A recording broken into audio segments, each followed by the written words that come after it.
Cal, you ready? Yes, I'm ready. I don't see you yet on this. Oh yeah, hold on. Give me a second.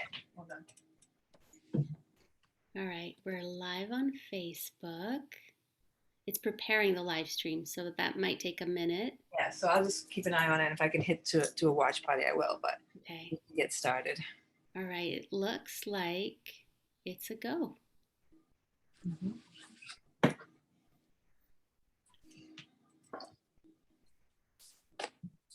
You ready, Cal? I'm ready. Okay. Yep. Hi, this is Spiritual Shadowboxing episode number 16, Life Interrupted, Part 2. And we felt like the conversation was so juicy and so important for the last shadowboxing episode that we wanted to continue the dialogue. And we wanted to open it up. We talked a lot about the relationships between parents and kids, homeschooling, and how it is, and how those dynamics have changed since COVID. Now we're going to open up the conversation to how it affects relationships. Husband, wives, boyfriend and girlfriends, lovers, and how that space has been challenged. And if I look up to the left or the right, often I am channeling. So I just want to let you know, I'm not disconnecting in the conversation, but that's kind of how I do my thing.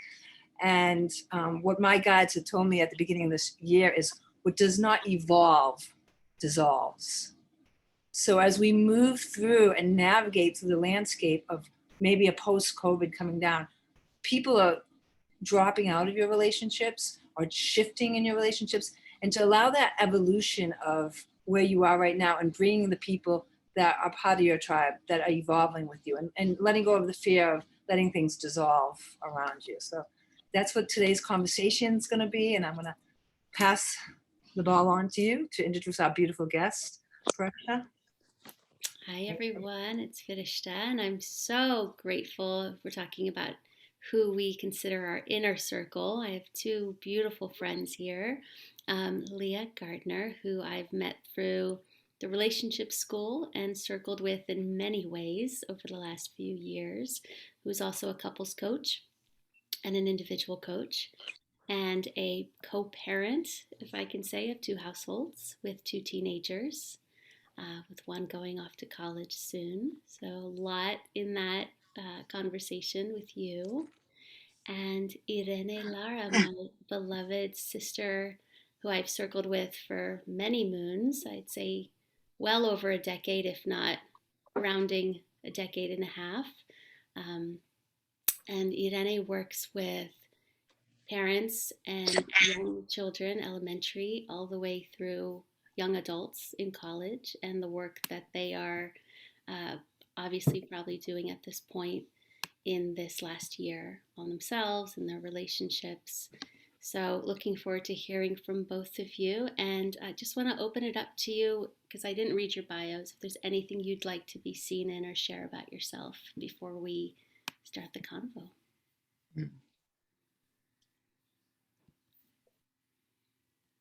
Feel complete, Fereshta. Thank you. And I know more will evolve, Kelly, as we talk here. So thanks. It's good to be here. It's good to be with you.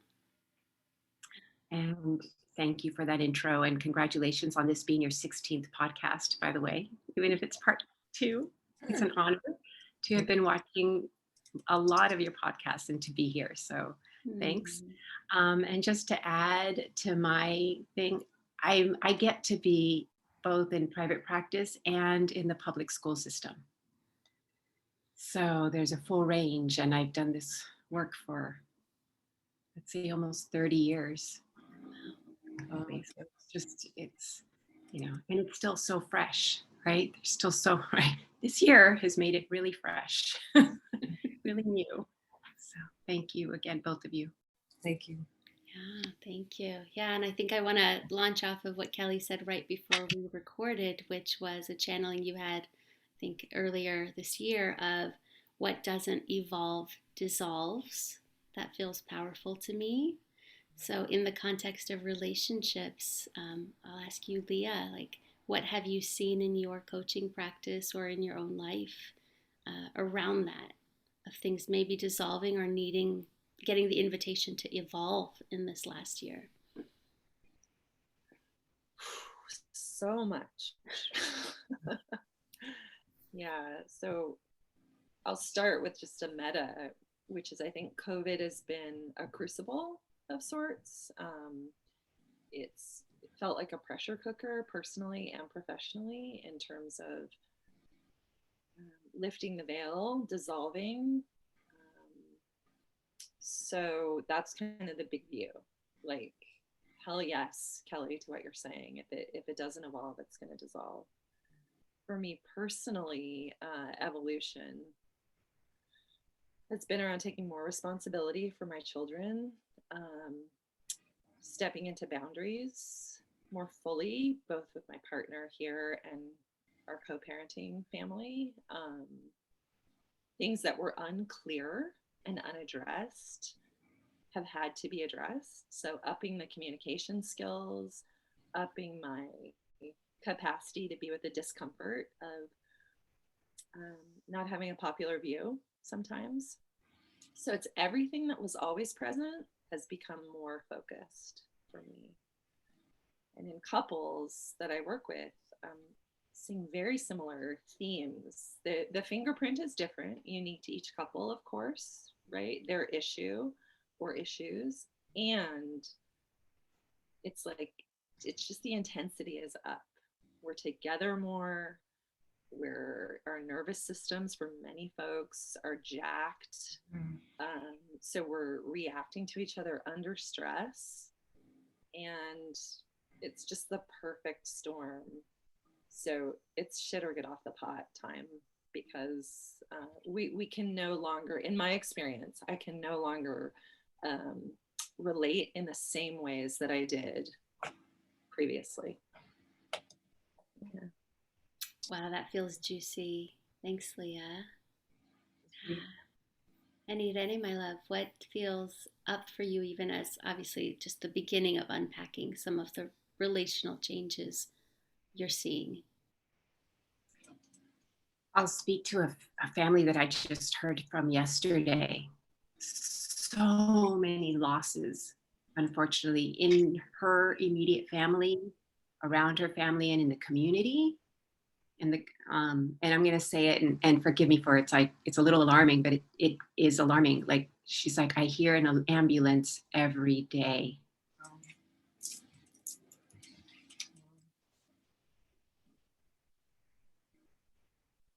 And nonetheless, that family, even like, they're stretched to like, I don't even like, basically their strings have almost popped. And nonetheless, when a neighbor needs something, they heard of someone, passing away, they're like, okay, what can we bring you?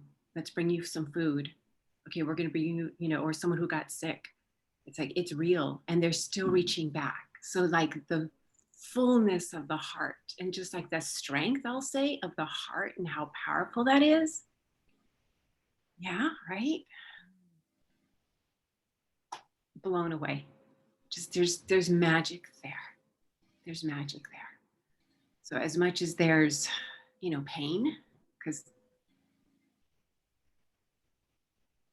I'm letting it even, there's magic. And I'm so grateful to be a part of this. So grateful to be participating, internally, because it's a lot of inner work. It's a lot of constant, daily, multiple times a day work. And it's really tough. It's really tough when there's so much happening in a family. So that's just keeping it real, and yet honoring what's really, what's there for a lot, And I do know, and we are aware, other families are not really touched in that way. Other families have, like you said, grown stronger, and just it hasn't really, like those who have just been able to go to work, it's been okay. But there's a mix for everyone. There's a mix for sure. Well, I would love to say I honor you, and we all honor you so much, both guests, of how you serve right now, and you welling up with tears as you think about and relate to your clients, and it's so heartfelt, and for all of us. And I want to honor you all that kind of are on the front lines of helping people heal, not just physically, emotionally, and spiritually. And I think that I think all of us, as I've felt myself like literally wanting to jump out of my skin lately, and not even like even the dissolving of the old Kelly. I think we're all experiencing maybe a dissolving of our own identity, how we defined ourselves before COVID and how we define ourselves after COVID. And maybe I can open this up to any of you guys to answer the question: how do we navigate into a new identity while we're also feeling stretched and overwhelmed? Does anyone want to kind of speak up on that? Well, my gut instinct says with community care, with support, especially if we feel stretched, feels important. I felt stretched yesterday and I reached out for support because I used to think like, and I'm pretty self-sufficient. Oh, I'm resilient. I can do it all. And I can. And like leaning on the resilience of others, leaning on the care of others, leaning on others who know you when you forget who you are, feels important to me right now. I need it, and I imagine others do too. Yeah. And the move inward, right, that we discussed right before, that's a piece of it. Irene? Sorry, I thought you were pausing. I just think each moment, the breath. If we could just remember to fall back on the breath. And then what really helps me is getting out of the house, putting on my shoes, getting out of the house and walking around, just getting some fresh air. Thank you. I think that's very important, to movement, to emote. Emotions are to emote, to move through the body. And so many times our emotions get stuck. Before we pulled some cards and we talked about the water of our bodies and the emotions, how they, I think the movement is so important, and the breath, movement, the waves, letting it letting the emotions, be it extreme sadness or extreme joy, move through our body, through the movement of our body, I think is a wonderful tool as we're restructuring our identity post-COVID. So, Leah, do you have anything? Yeah, so, I'm hearing support, I'm hearing movement, I'm hearing going inward. And I would add to that bravery to be with what is, and building capacity to be with what is. Yeah, and that helps me step more fully into my more authentic self. I know I can withstand the intensity. So that's what I would add. Yeah, and we discussed this a little bit last time, Yeah. like realizing what we're made of, right? Because I named, if someone had told me last March this would be the next year, I would have lost my shit because I would not have known my resilience personally. I only knew it through going through it. And I think that's an important piece of, we may not feel strong and yet we can build capacity. Irene, to your point of like, these families seem so stretched to the point of popping, and yet somehow the human spirit is still showing up to give. It's incredible. Yeah, and I also I made a note about the divorce rate and some of the challenges of intimate relationships, whether it is partners, marriage, lovers. What have you both seen in that world of like, now that you're both stuck at home with each other, or there's the stressors beyond the average day to day, how that's impacting relationships, in those you coach or those, even in your own world? I'll go ahead and thanks, Leah. I like your nonverbals. Um, I've seen so much. I've seen married people separate and become better friends. I've heard of couples divorcing and they actually came back to live together because they're choosing to be the pod. Yeah. Right. And obviously we hear the opposite of just ripping, but yeah, that's magic if you can do that. And I'm going to say extending, the friendships that come together during this time because of the proximity, and then supporting each other, neighbors, like, again, back to neighbors, just kind of reaching out, looking out for each other, and supporting each other during the day, per se, right? Being that smile on the other end.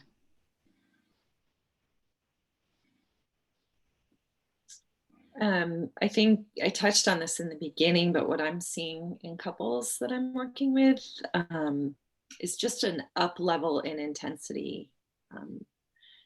And I also feel that in my own home. The increased proximity for folks that are maybe working from home, kids are home, there's more to deal with. So it's intense for people, and it's forcing me and clients into getting really, really clear about what's working and what's not working, and being brave enough, again, to step into that and hold it. I think in our family in particular, what keeps being true is that the issues that we're dealing with have been present, whether it's with my partner, with my teenagers, or with our co-parenting family. That those issues were always there, but COVID has brought it in a new level. So I just keep viewing it as this unveiling, truth-telling time. As far as friendships and community, I've seen a falling away in my life of what no longer serves. That's been really clear. And a strengthening of my realizing, like, oh, these are the friendships I really will lean into when the end comes. Like, I'm still standing next to this person. So yeah, there's a highlighting quality for me around COVID that I keep coming back to. I so relate to that, Leah. Yeah, I was saying this to Kelly of, like, I used to have this orchestra pit, right? Of like just all these great friends, acquaintances, good, solid people. And what COVID did for me, I felt it was a great clarifier of my first chairs. Yeah. Who's the first chair cello? Who's the first chair violin? Because I didn't have bandwidth to be that sociable. Yeah. That's a great I way. needed to take care of me.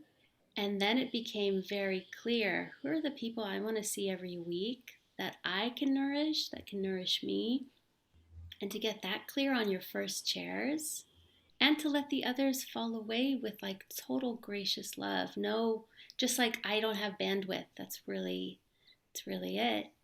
And then in the spectrum of partnership, my partner and I moved in together, which is its own adjustment, cohabitating, merging lives, being two stubborn, willful people. And then to do it in a pandemic where there's stressors and you're trying to adjust to each other. And it's no longer pick me up Friday night for salsa. It's like take out the trash and, Yeah. all the other things that I can only look back and go, damn, that was a master class to move in together during a pandemic. And it sounds like some people have done that to have their pod. Yeah. And then I'm feeling curious, Irene, if you might want to share about like dating in a pandemic. Really? Okay, I'm totally not prepared for that. So which brings me, because it's okay, so that's very personal. And I'm just going to preface that with I've always done really good self-care. So that helps. I think that's like my ground. And then from that has enabled me to go, okay, who can I be around? Who am I choosing? The first couple of people that I did date during this time, they both were people I knew from the community. And so, and then in speaking to them, just kind of like, that's always a question. You quickly find out who have they been around? What are they doing? Are they working? And then doing a lot of hiking, walking, going to the park, picnicking I just remember the first one, like first couple, it's like picnicking. It's like, okay, that keeps the air flowing outdoors. You're in nature, you're calm, and therefore you're not indoors. It kind of reminds me of going back to the era of date when, 50 years ago when people were dating, and how when they met, they would do that. They would be outside. It wasn't this quick intimacy that has been happening, in the last few generations. So it's more of a stepping back into an older, maybe I don't want to use the word, but old-fashioned way of like dating, and the fact that, you're accepting this person to your pod, and going back to the idea of being courageous. I mean, COVID made us think, like, I am going to be spending time with this person. And if COVID is the real risk that they say, that I could be, getting sick, endangering myself and endangering my loved ones. So there's all this stuff in your head to make that conscious decision to include this new person in your pod. And I think it happens to go with the friendships and the dissolving of people that no longer serve or are not evolving with you. And along with that courageousness of going out there and still wanting to create a tribe, create a community, I think that it shows a lot that to date in COVID, that to balance that understanding of wanting to have community, wanting to, reach out and have a new pod, but still be safe and have the old pod back there feel contained, held, and sacred. So I guess for you and anybody dating, it must be like a tightrope kind of situation a little bit. So going outside in nature, I think, is a great way to experience that. Right? My situation is different because I currently live with my pets. Okay. And my parents, they've been in another country where they've got their own place right now. Yeah. And so I'm not needing to interact with them. So I'm not going to put them at risk. Well, yeah, that's the different level. So if I come home, that's why I prefaced it with, I do a lot of self-care. So every day, right? Doing all the self-care I do, making sure I get out there. I don't have that fear. And being that this is like COVID, like brought issues to the forefront, I got that opportunity to be part of a retreat to look at this again in my life.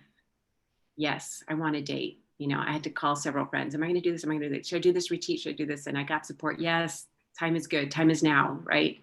And so making that commitment to myself last May, it was mid-May. It was like 12th, 13th, 14th weekend, and toward the end of May saying, yep, I'm going to have 4 dates, like 4 outings, not necessarily with 4 people, but 4 outings by, I think I said by July. Mm-hmm. And so when I set those dates, it also helped. But yes, going back to everyone was going to be safe around me, right? So that's, and at that point, I wasn't seeing clients yet. If I did, then it was with the mask, doors still open in the suite. So we're conscious, like. Yeah, going back to those conscious decisions, very conscious, right? As we move through COVID. Yeah. Kelly, hearing you talk about the decisions we're making and putting people at risk, that had me thinking about something that was really alive or has been alive and continues to be around this sifting process that every decision seems to go through. Exactly. That's been a pressure point in relationships. Yeah. In my home, with my friends. Is this one walking with people? Is this one not? Who's wearing masks? Who isn't? What risks are we willing to take? What are we not? And that was a really big difference, I think, in how things fell away, because it went through this filtering, and then in partnership now it's going through 2 filtering systems. And then if there's 4 adults, well, now we've got 4 people and all their sifters coming in, so it complicates decision making. So true. Yeah, so that's what came up for me as you were talking about that. It's like one thing for me to decide what I'm going to do. When I start to navigate that in relationship, I mean, it brings it to a whole new level. I love the word sifting. I love how you describe that. I'm a very visual person, so I get such a great visual of that. It is a sifting, it's a filtering, right? A filtering of a conscious decision of who we want in our lives because of COVID. COVID has made that very clear for us. And so going back to the orchestra and who's going to be in the front seats, right? The front chairs. Is that what you said something like that? The first who's chairs, yeah. Who's going to be first violin, right? And so I think that, and 2 ways with it, what doesn't evolve dissolves. I find there's a 2-edged sword to that. People that you make conscious decisions that they are not going to be in your life, and then people that make conscious decisions that you're not going to be in your lives anymore. So on a personal, I've had that experience happen to me where, I was not on the first seat. And what was that to me as, COVID kind of stripped away the distractions, and I had friends that kind of moved away from me, was I found that I had a level of expectations from friends, not just my partner and my family, but my friends. I had to re-examine what my levels of expectation was from friends, because I was being triggered because of the sifting or filtering of everybody making decisions. They make a decision because they need to, and so I know I was triggered quite a bit through some friends and family. Sorry, I'm looking off this way, but I look right in the camera. So I want to ask you guys, have you looked at yourselves and your level of what you feel expectations of maybe the opposite happening, you not being chosen in that first orchestra seat, or, people dissolving because you make conscious decisions, but also what other people's decisions have been and how they may have affected your life? Anybody wants to speak about that, or everybody has a personal experience about that? Don't tell me I'm the only one. I do, and I want to be respectful here, so I'm going to speak responsibly. So based on my family's co-parenting, my ex-husband and his wife, and what they're comfortable with, it's shifted how we share our children. And in that, the responsibility has largely fallen here on our house. So it's not a direct, I'm not a first chair, but my life has been greatly impacted, as has my partner's and my children, by the sifting that's going on with our co-parents. So that's the first thing that comes to mind. And I offer that with all the kindness and grace in the world. It's just the truth, and everyone COVIDs differently. But that's probably the biggest one for me. That, and my parents didn't want me to come visit them until they were vaccinated. And that was one that I was sort of, a little head in the front to, and totally support, Mom, if you're watching. So yeah, does that answer your question? Does that speak to it, Kelly? Yeah, I think so. I think, I just think that, for me, like, I have a relationship, and going back to relationships with a partner, and trying to create the boundaries I need in that relationship, and looking at my relationship and realizing, hopefully Rupert won't be watching this, but he might, that, some of the things that I was not getting from him, and I'll be very clear about this, and I've been clear with him about it, because we've been in a long, long relationship over 20 years. some of the things that I found that I was not getting from that relationship pre-COVID, I placed on friendships. And then when those friendships had to be sifted and changed and evolved because of COVID, I realized the lack of so completely in my relationship.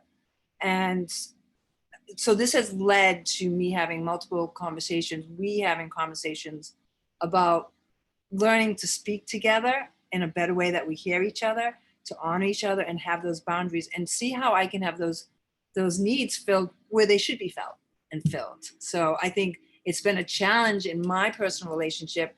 I'm used to working with my husband for years. We worked together. So being together all the time was not a problem because we're always together. But we had our own unique situations where we often wouldn't hear each other and we would just kind of be in a room, but not together. So now, because of, I had a lot of friends and I had a lot of spiritual groups and meditation groups, and while those were stripped away, all of a sudden I was here on this place here now. And I had to say, well, how am I going to heal this? And, so I think that, with relationships, relationships that divorce, and I love the fact that somebody said divorce, but they chose to part together. I think it's so beautiful. Then relationships that just choose to stay and are navigating, I think there's so much work to be done and continue to be work. So I think what you guys do right now is couple counsels, like, offering any advice of boundaries and, the language of love. How do we hear each other in a relationship now? I think would be a great, I would take the advice and You know how I feel about this one, Kelly, and it's like the clear communication. So often we think we're being clear. Yeah. So often we think we were understood, and it's back to that personal responsibility of, did what I think I said land? I don't know if that was great grammar, but that it's personal responsibility on this end. Right. That I deliver my care instructions, my needs, my boundaries, even my unspoken expectations. Like, oh yeah, Can you talk more about care instructions to anybody that's listening? Because I love that. You've mentioned that to me so many times with me one-on-one, and maybe just talk a little bit more about what care instructions are. Well, I think it's first the inward gaze of like, what is it that I need? Let me be honest with myself, right? Because we can have our own levels of denial about our needs. And then it's delivering them in a way that is inviting, right? Not like you didn't and I'm upset and it's blamey, but hey, I'm realizing I actually need extra hugs because of this, or I need you to be gentle with me today. I feel a little fragile. But it's vulnerability. It's revealing what we need to feel cared for without expecting someone to know or be psychic or get it right by guessing. And I see Leah, so I know she's got some juicy stuff on this too. Thank you for sharing that again. I got to listen to it. Listen to you more often. Leah?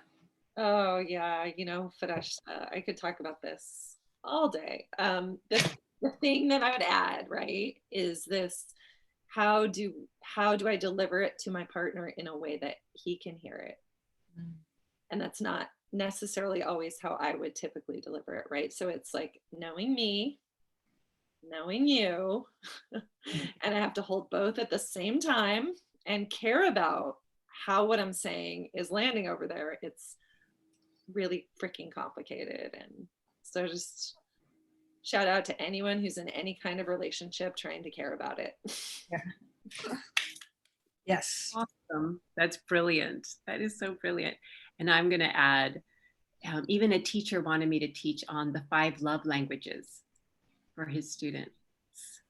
I haven't completely delivered because every week brings something new to the table. So it's like, okay, right, almost, actually not every week, every day, every half day, I don't know.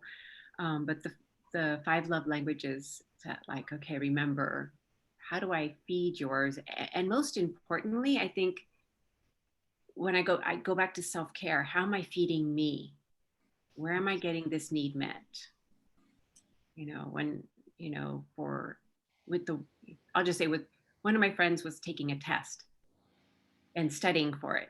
And so she couldn't be part of the usual activities that we did, the regular Saturday mornings. And it hurt. It messed me up, right? It like, I noticed how much it messed me up, that getting out of that routine, and who else am I going to lean on? But then that was the question, who else am I going to lean on? And if someone else I don't see is around, then how am I going to get, where else can I go? Which led me, going back to classes online and doing something that I've been wanting to do. I took that contemporary dance class online that I had been, avoiding. So anyways, separate issue, but there we are. There we are. Yeah, and I'd love to jump in because, I saw this meme and it really like landed in my gut of it said knowing your partner's trauma is a love language. Oh, And I think of when this all started to happen and we didn't know and all this stuff, I was highly triggered given my own history. And it's like people rushing for toilet paper and grocery stores being empty. It hit a very young nerve for me of scarcity and danger. And having my partner know it wasn't about the toilet paper, right. him going, okay, war zone, get it, this feels familiar, this is hitting something really old, and that feels debilitating. So it doesn't have to be that extreme. And like just knowing sometimes what's happening in the kitchen has nothing to do with the dishes, but has something to do with all the stressors that are up that can feel familiar and then triggering because they're familiar. Can you two talk to that if you've seen that with your clients or obviously personally?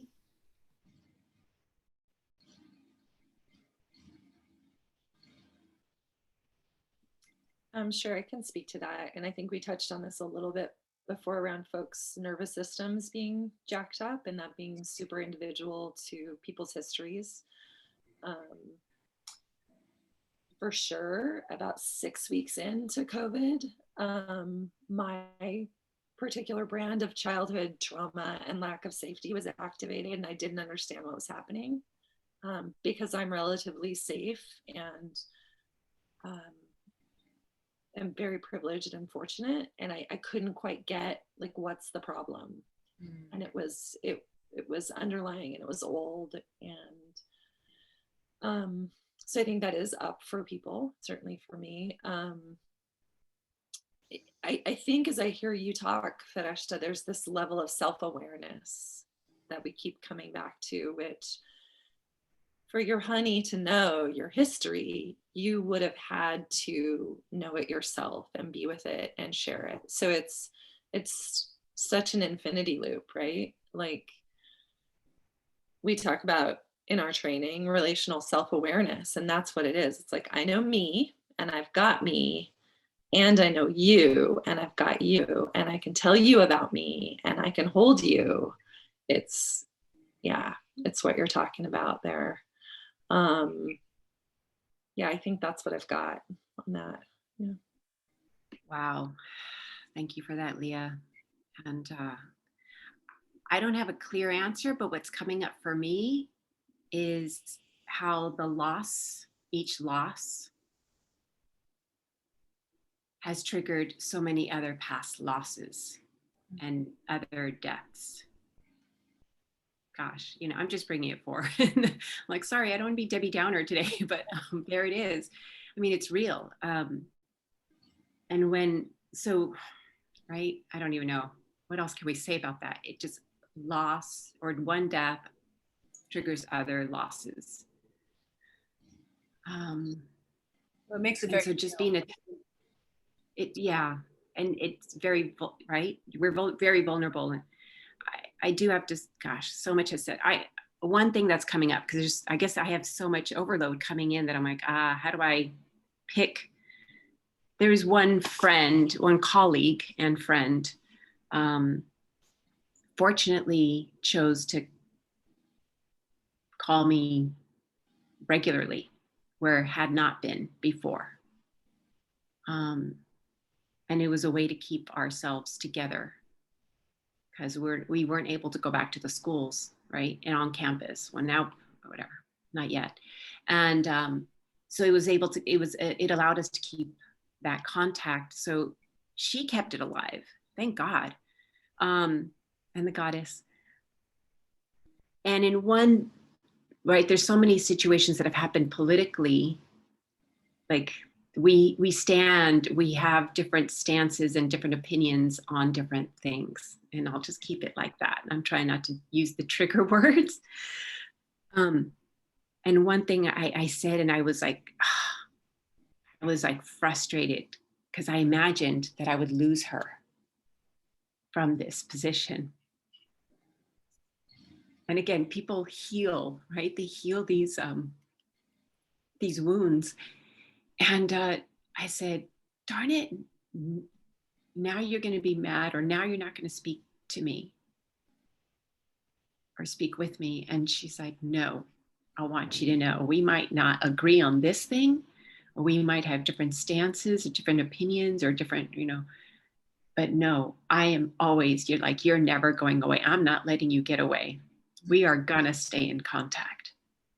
So she had to repeat that at least in 3 conversations for me to really get it. I'm like, okay, that's cool. She's not going away. This issue is not going to rip us up like it's ripping up so many other people. This is where her maturity of, no, this is not black and white. This is whatever. Our favorite line is the tie-dye bus. This is multicolored. And you get to have your colors and I get to have my colors. And this isn't about colors. This is just, but I'm using that analogy of like, we're the rainbow and we're the rainbow. So we're going to stay in the rainbow. I accept you. And that was so that is blowing me away because that's in practice, right? She says that and I feel her and she's been there. And either way, it's like, that's healing. Because yeah, go ahead. Oh no, I mean, I love how you're sharing it. It's so from the heart, and I feel like everybody here can feel you, and I think that I have had situations where because of expectations going back to the shifting and the filtering, where I would be just looping these thoughts that were just triggers from old wounds because of being presented with the whole law of reflection, something reflecting back at me, and it got me into that looping of the same pathways of thoughts. And then with that, it just revs up the nervous system.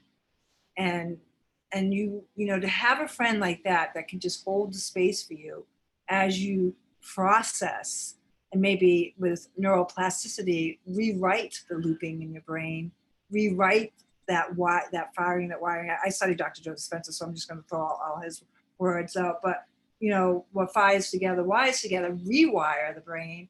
And so, and another thing what I got visually when you were talking about is, in all relationships, there's the energy of you, there's the energy of the other person, and it's the energy we create in between, that space between. And if we can, in our relationships, fill ourselves and then fill the space, that's sacredness, that's magic. So thank you. Yeah, I'd love to offer just a practicality around when people are caught in a projection loop, or that's happening, a trigger is happening. Eye contact is huge. Yeah. Eye to eye, heart to heart, Fereshta, with someone is huge. Not doing it over email or text. You can get facial contact, like on a Zoom or in person. Yep. And I see you pointing to the voice. You can hear the inflections. Yeah.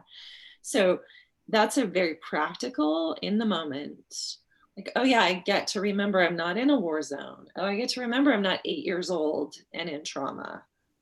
You're you, I'm safe, we're present. It's like a dropping into the present and using our relationships as an anchor to the present instead of a fucking rocket ship to the past. I love that. I love the eye contact. Thank you for sharing that. It reminds me of Rumi, the beloved gazing, and how important. And I used to say at the beginning of COVID, when everybody was like so in fear and uncertainty and like, the ground pulled from you, everybody was walking around with masks. And I've said this before in other podcasts, and nobody would look each other in the eye. They had the masks on and they were looking down. And I love Rumi. I love the idea of beloved gazing. I use it in my meditation practice in my groups. And thank you for reminding how important it is to look each other in and hold that gaze, because there's so much. I'm going to go back to magic, magic, magic, magic. Again, creating that energy through the gaze, through the voice, through the heart. Ooh. Yeah, and the presence, right? Because that's the piece. The historical tsunami can kind of take Ooh. us under, and to Right. know like, oh, I'm in this room with this person and that I'm safe is that starter point.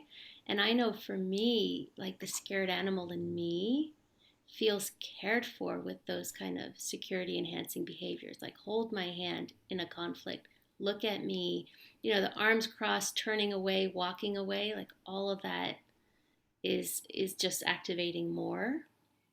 And this feels to me like it comes back to the gentleness we talked about, being gentle with ourselves. Yeah. But then, to Maple's point of what she shared of saying, like, let them know we're trying. I think that's all of us.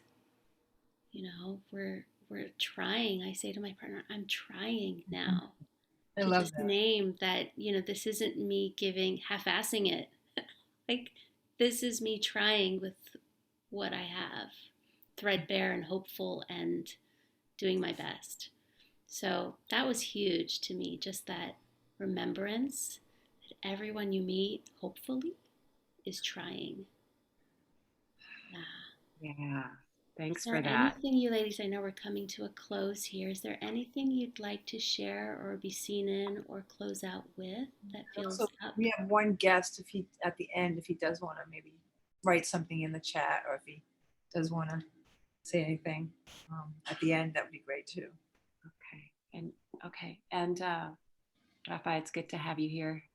I'll say forgiveness of self, for not always finding the words, for not being the best parent that they would want to be, for not being the best friend, or not being the best partner, or not being the best congregant, I'll say, or the best leader. But we are all doing what we can. And I think we all are trying. And so every time we take care of ourselves and we get more present, it is a gift for everyone around you. Like, just, it helps the energy so much. I love being on those hikes. And even if we're having to wear a mask, the different stages of wearing the mask when we pass each other up, but looking at each other in the eyes, like you mentioned, Leah, thank you so much for that. Like, and really smiling and saying, good morning, how are you? It's really helpful because it creates that human touch. Yeah, so true. Thank you. Yeah, I think what comes up for me in closing is a reminder that I'm not alone, that we're not alone, and that ideally people are reaching out for support to get empowered in their relationships, so that their closest relationships are secure anchors and anchor points to rest in, to fly from, all of that. And it's my experience that relationships are the training ground. The full expression of being human is in relationship for me. Beautiful, beautifully said. I'm going to quote you on that. Now, does our guest Juan? Is that? Would you like to say anything to the group, or are you guys? I noticed you said something in the chat. We have a couple more minutes before we'll close. If not, Fereshta, maybe you can say something to close the group. Yeah, absolutely. Just really touched by this dialogue and seeing Juan here saying he can't speak right now, but that he got so much to think about from this conversation. Just how important it is for us to be honest here, and how it serves that, everyone's had a different experience, and that everyone is, I'm imagining, doing what they can with that, and the opportunities for growth in relationship, and the opportunities for things to dissolve. What I keep hearing is more walking on the path of like true self, whether you've got to reveal more vulnerably, whether you say, no, this friendship doesn't serve me, whether you say, whoa, I've had expectations of these friendships because they've been filling a different void. Like, it's all just been truth telling and honesty. I think radical honesty feels like a gift of this time, and it's confronting. So I'm not gonna name it as like and it's necessary. Yeah. Thank you all so much for being Thank here, you. blessing us with your wisdom, with your experience, with your vulnerability and honesty. And yeah, Leah, you said it to me, like we could unpack the last year for a year, which helped me relax a little bit. Like, how do we get it all in here? And yeah, we can continue this conversation, and hopefully others feel inspired to have these conversations too, where they feel safe, held, and seen as well. Thank you all so much for being episode 16. 16 is my lucky number. And this was an amazing, amazing discussion. And I just feel like I've just been hugged by all of you. So thank you so much, really.